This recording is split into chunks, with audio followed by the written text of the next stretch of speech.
Former Zimbabwe cricket captain Brendan Taylor's announcement 2 years ago that he was walking away from the international game to sign for English county side Nottinghamshire was greeted with the usual chorus by those who have been in the trenches for years now, fighting their political battles. Their domestic and international media allies pumped up the volume and described Taylor's move as another sign that things were falling apart in this country and our best cricketer, by a considerable mile, had decided to jump ship and look for opportunities elsewhere. They said the centre could not hold anymore, and things would soon collapse, using Taylor as their reference point and twisting what was merely a search for greener pastures by an athlete into a political story full of the usual sounds of doom. They even predicted that a number of our good cricketers will follow Taylor and dump the chevrons because the country was disintegrating in search for pastures elsewhere. After all, they said Taylor was just following in the footsteps of another local cricket star, seamer Kyle Jarvis, who had also earlier turned his back on international cricket to play for Lancashire on the English county scene. Ironically, the same noises had not greeted Chris Gayle's decision to turn his back on international cricket 2 years ago and become a freelance player who would play around the world for franchises that could afford to pay his huge bill.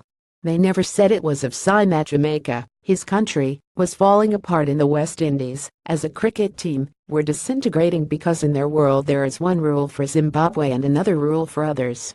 And that Gayle was not the only one who had turned his back on international cricket from the Caribbean during that time, with Dwayne Bravo, Sunil Narine, Marlon Samuels and Kieran Pollard part of this group. Didn't seem to matter at all to these people.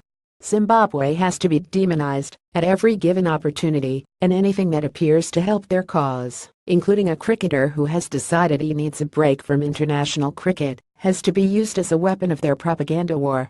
What a shame now that Taylor and Jarvis are back to play for their country, having signed deals with Zimbabwe Cricket, the same prophets of doom, who were saying their departure signaled the beginning of the end of the game here, and the disintegration of the country, have suddenly gone into silent mode. Just to clear the air, I am returning to represent my country again after 2 years, and this time I plan to finish my career with Zim Cricket. I believe my decision to go away has helped me grow as a player, and I'm sure I will come back a better player. I'm really excited to get stuck in and work with the guys again, and I feel that Zimbabwe cricket is heading in a positive direction again, and if I can add some value here and there, that will be great. I'm really looking to get back into the field and representing my country in international cricket, which is the pinnacle for every player, and hopefully I can win matches for Zimbabwe again. The goal will be to play in the upcoming Test series against West Indies, and obviously the World Cup qualifiers early next year. I believe the team already has some experienced players. There are guys who are coming up to 200 odds, and the other guys with less experience are really starting to gel.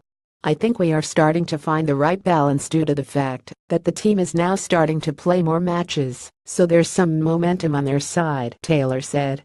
Those who were preaching the gospel that Taylor's departure for county cricket in England was a signal that things were falling apart in Zimbabwe have conveniently chosen to go into silent mode.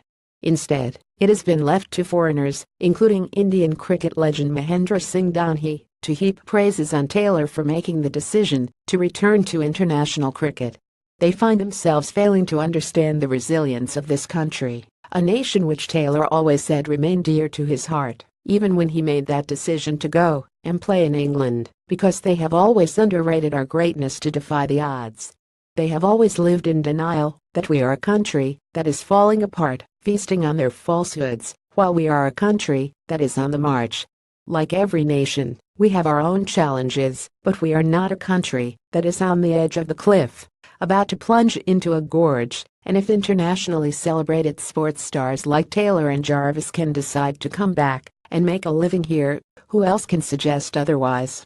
Welcome home, Brendan and Kyle, because, after all, there is no better place like home.